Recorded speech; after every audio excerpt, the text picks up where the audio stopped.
Navaratri is special because this is the only festival, or this is one of those special festivals where we worship the very Parabrahma Tattvam as Mother Goddess. Yesterday we heard what is Shiva, what is Shakti, the Supreme Consciousness, which does not do anything, the Supreme Witness Consciousness, if I can say so.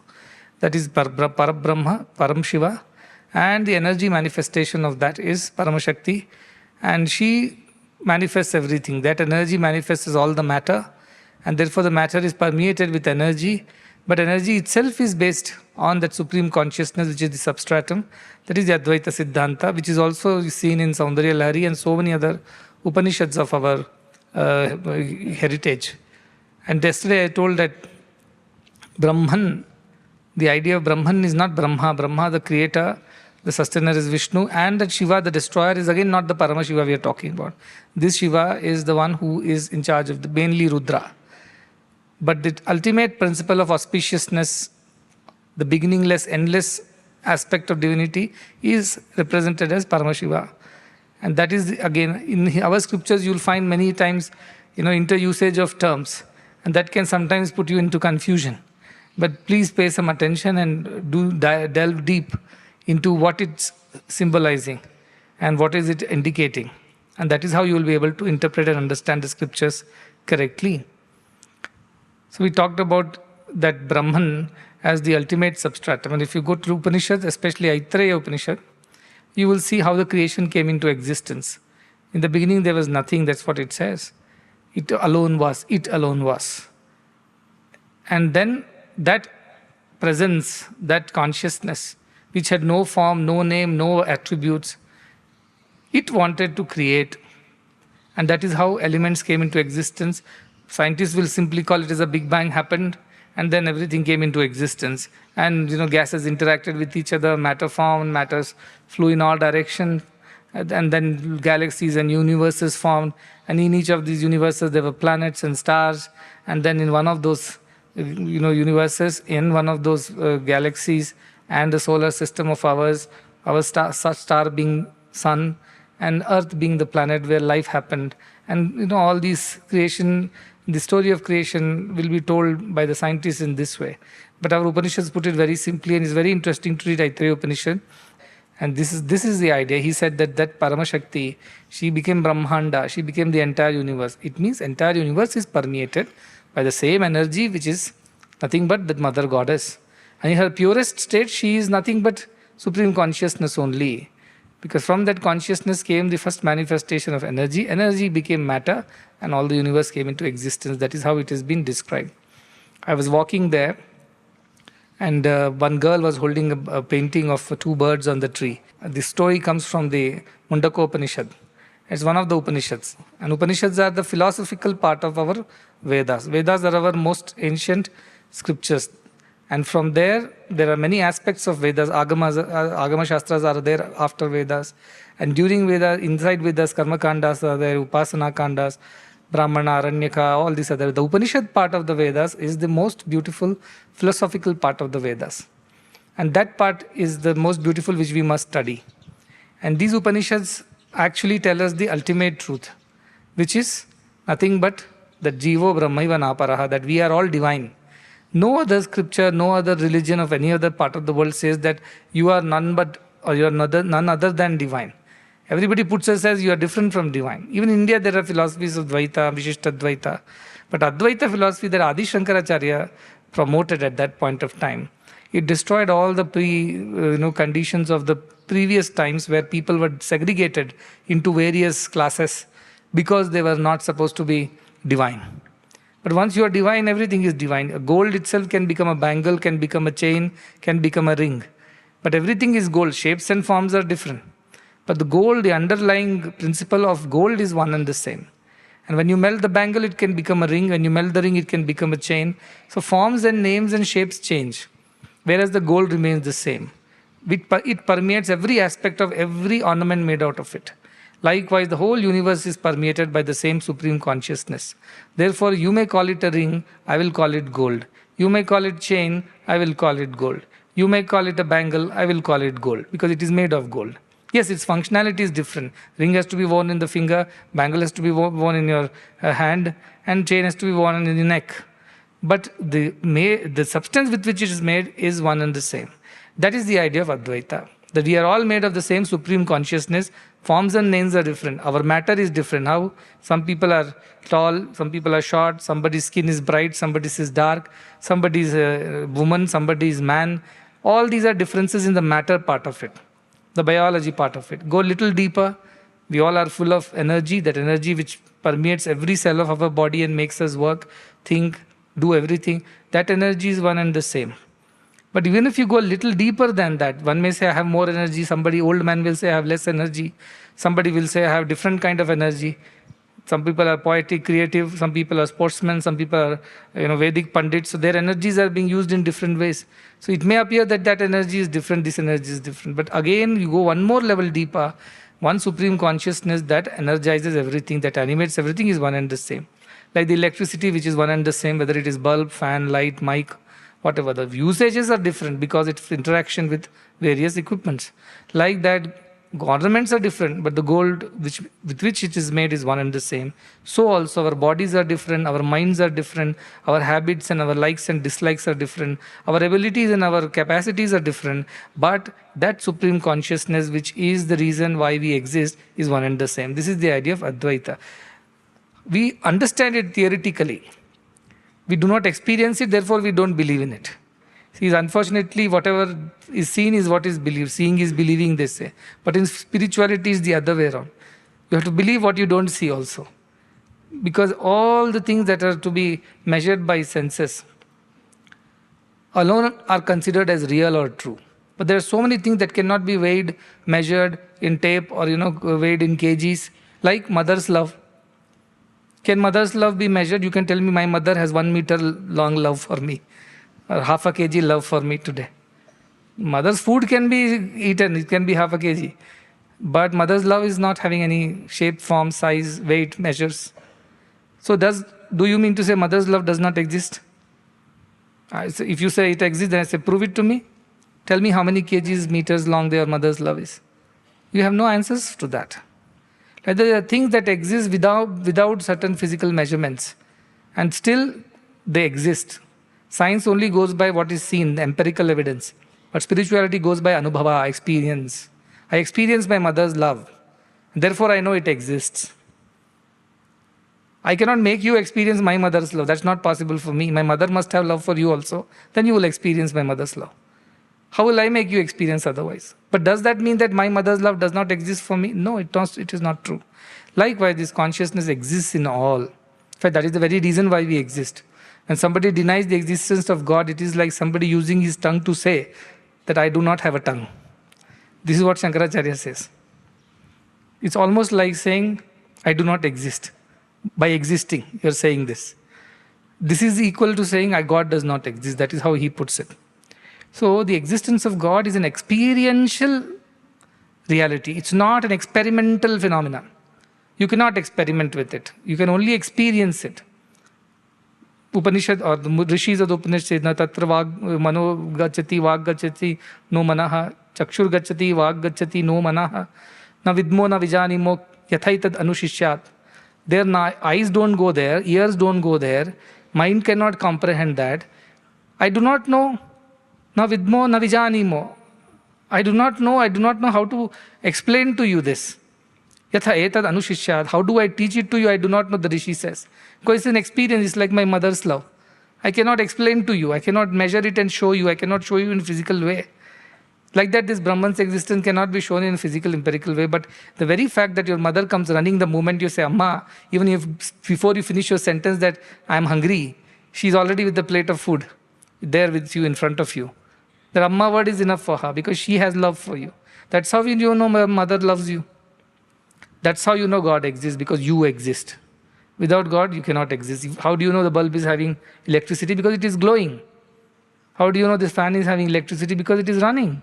How do you know this mic has electricity? Because it is amplifying. Likewise, the very idea that I'm seeing, eating, breathing, smelling, tasting, touching, thinking, working, acting, whatever I'm doing, it's all because that substratum of supreme consciousness called Brahman. So Brahman exists as that very ability. That is what Kenopanishad Rishi says. Eye of the eye, ear of the ear, mind of the mind, it is said. We have the eye, but something else sees through the eye. You will say, my mind sees through the eye. But something else is seeing the mind also. So for those who are new, there is one simple scripture called Drigadrishya Viveka by Swami Vidyaranya Swami.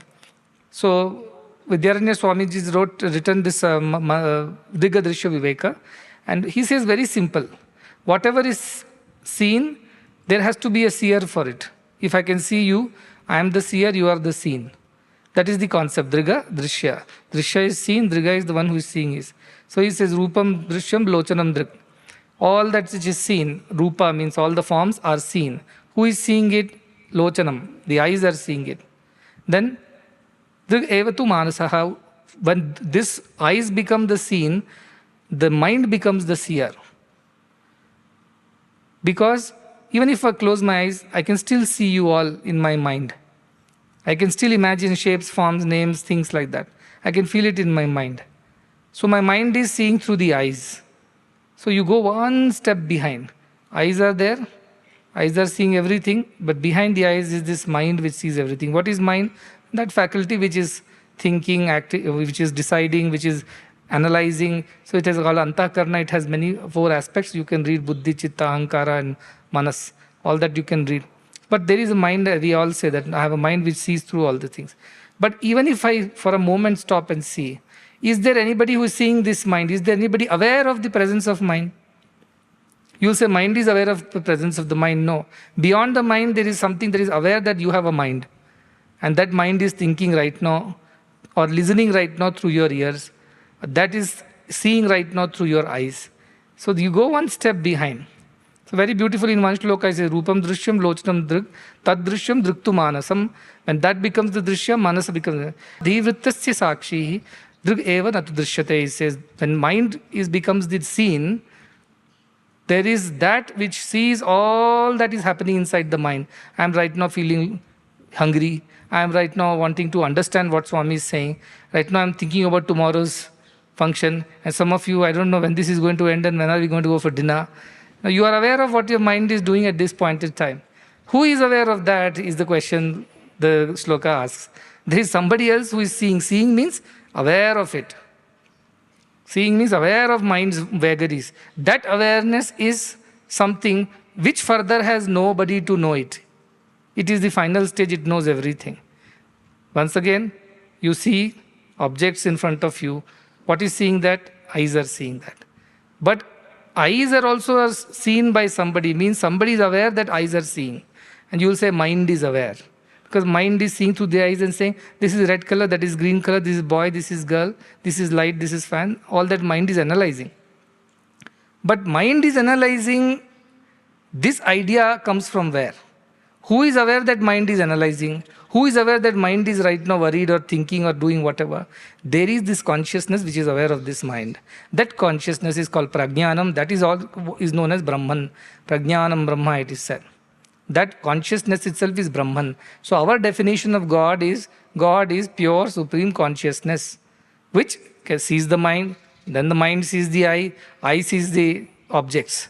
But last and the final stage of awareness is the reason why mind is able to analyze, interpret, understand, eyes are able to function, and we are able to see the material world outside, the matter outside us. That is the idea of withdrawal. See, science of spirituality is not external, it is internal. All science is external. You want to break the matter into pieces and find what is what. But ours is withdrawal, uparati. You have to withdraw and go within, layer by layer. Go from object to the eyes, from eyes to the mind, from mind to that consciousness or awareness. That awareness has nobody else to see. Nobody sees that awareness. It is aware of itself. That is the idea of our understanding of Brahman. So it's very beautiful. You have to practice this. I can say it in so many words, but you will not understand. So what Adi Shankaracharya says that, he himself says in the shloka, I am incapable. I am undeserving of all these great knowledge. But mother, you are very compassionate. You will give food even to your undeserving child. even to the notorious child, even to the child who troubles you. When the lunch time comes, however angry the mother may be with the child, will she eat unless the child has eaten? If some mother does that, she is not a mother at all. Why? Because mother cannot eat. She has so much of compassion for the child that if lunch time comes and this fellow has made a mischief and she wants to punish the child, and if she does not feed the child, she will also not eat it. That is the nature of mother. So this mother, Lalita, who is the mother of all, Brahma Kita Janani, she is the mother of the Brahma, she is the mother of the Kita, means insect also. Chima nunchi Brahma varaku, as I say. From the insect and to the Brahma, means the creator of the entire universe. She is the mother of all. How will she eat if her child has not eaten? So the idea is that this mother is so compassionate. What is Adi Shankaracharya's strategy? Forget about your self-effort and realizing divinity and all. Just go fall at the feet of the mother, saying, Amma, please have compassion. I am undeserving, I am incapable. I know I do not even qualify for all these things, but you are very compassionate. You can place your hand on my, not even hand, look at me from the corner of your eyes, and you will be able to redeem me. You will be able to redeem me because your compassion is far, far, far greater than my deservedness. Therefore, I fall at your feet. And she can take us to our supreme truth. That's why we worship Mother. So don't just beg for marks and, have strength and money and wealth. That also she will give. Mother is mother. If you go and fall and ask for all these petty things also, she may give you. But that is not what we should go and ask from her. We should ask her for the highest. When Sri Ramakrishna Paramahamsa and Sri Vivekananda was there, that time he was not Vivekananda, Narendranath Datta. He had finished his whatever studies and come back. His father passed away. The family was in trouble. There was no money. They were very poor. It was really, really bad situation. At that point in time, the poverty was such that he did not have a job and he had to take up a job. But Ramakrishna wanted him to develop devotion to the mother's feet and attain the highest. Whereas Swami Vivekananda, driven by the circumstances, wanted to ask for petty things. So he tells, Swami Vivekananda comes to, that time Narendranath comes to Ramakrishna and says, my mother is not eaten, we don't have food at home, we don't have anything. Ask your mother to bless me with all these things. Ramakrishna says, why should I ask? She is your mother also, you go and ask. He sends Vivekananda inside the Garbhagudi. And Vivekananda goes with firm resolve that today I will ask my mother, this mother goddess, to solve all my problems. What all problems? Financial problems, health problems, wealth problems, all kinds of problems. Property litigations, job promotions, child's marriage, all kinds of things. And he goes inside. And what does he end up saying? Amake, bhakti dao, gyan dao, vairagya dao. Means give me bhakti, devotion, jnana, wisdom, and vairagya, detachment. He goes inside, he loses himself in the devotion and asks for these things and comes out. And Ramakrishna teases him saying, so he finished asking for money, all that. He says, oh, I went inside and I forgot about it. Let me go again. He goes again and asks the mother. Again the same words come out. I want bhakti, jnana, vairagya. I don't want anything else from you. Then Sri Ramakrishna blesses him that let his faith in this remain steady.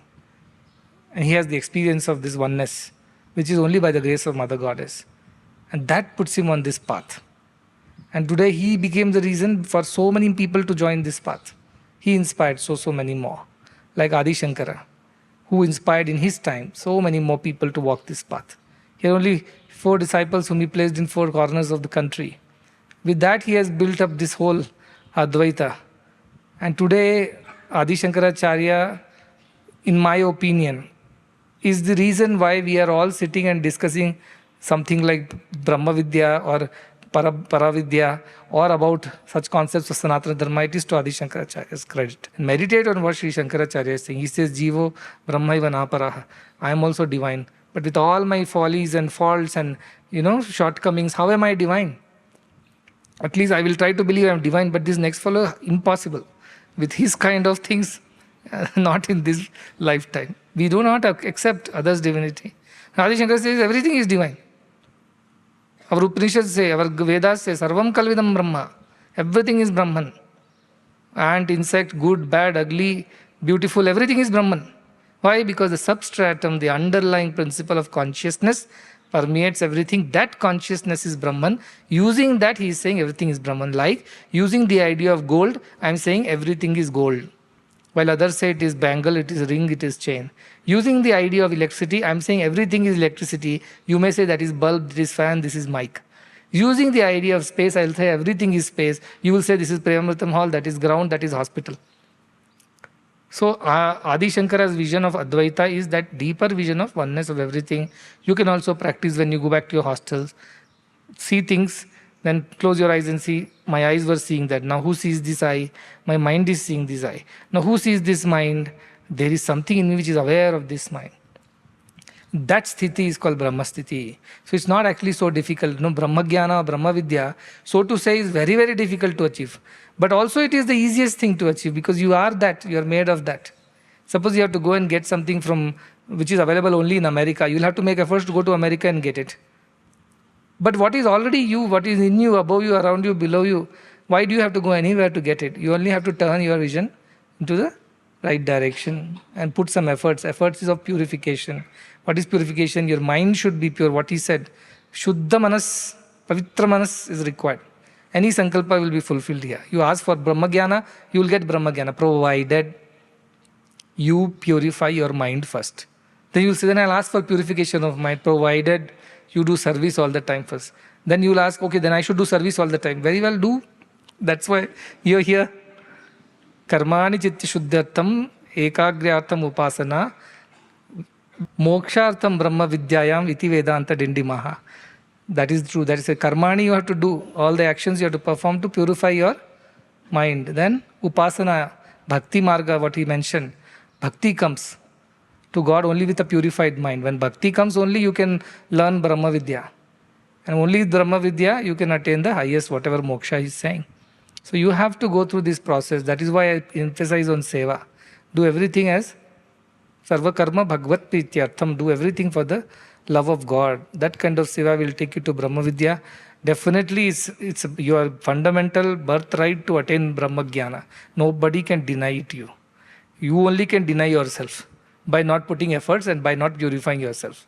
Nobody can stop you from attaining that. And if you put little effort also, Mother will come running to bless you with Brahma Vidya because she wants you to know and be redeemed. She gives you refuge. She is the refuge for the whole world. If you take refuge in her and ask her for some grace, some compassion that you have started walking on this path, please bless that you do not deviate and reach the goal. She will bless. I have my personal experience, I can tell with authority. It's very easy to get boons out of Mother. Difficult to get it from the Shiva Father. Mother is very, very easy. Very easy. Only you have to be sincere in your approach. Shraddhavan lavate jnanam. Shraddha should be there. And what is the Shraddha? Complete Shastasya Guru Vakyasya Satya Buddhyavadharanam. Guru Vakyasya, when your Guru is telling, which I told after that so long, Satya Buddhya Avadharanam. Believe in it. Even if you don't understand, believe. Why? Shastras are telling, Guru is telling, I will believe in it. Once you start believing, you will start experiencing things. So believe that God exists. Believe He exists in everything, in everyone. Believe that God is the supreme consciousness in this form of Nirguna, it exists. And then you will slowly start experiencing that. So in our spiritual journey, first comes faith, then comes proof. Otherwise, it's not going to work. So it's the other way, it's a reverse process. And that is why spirituality sounds a little difficult, because we who are driven by mind and senses always look for outer proofs. We are trained scientifically like that. But spirituality is the reverse process, just the other way around. Therefore, please pay attention to whatever you're hearing over here and slowly make efforts. Small efforts are also okay. Little efforts every day you make to purify your mind. What it means? Not having selfish thoughts, not having negative thoughts, not having, worldly thoughts. Purifying it, spiritual and good thoughts. That itself will take you to Brahma Jnana.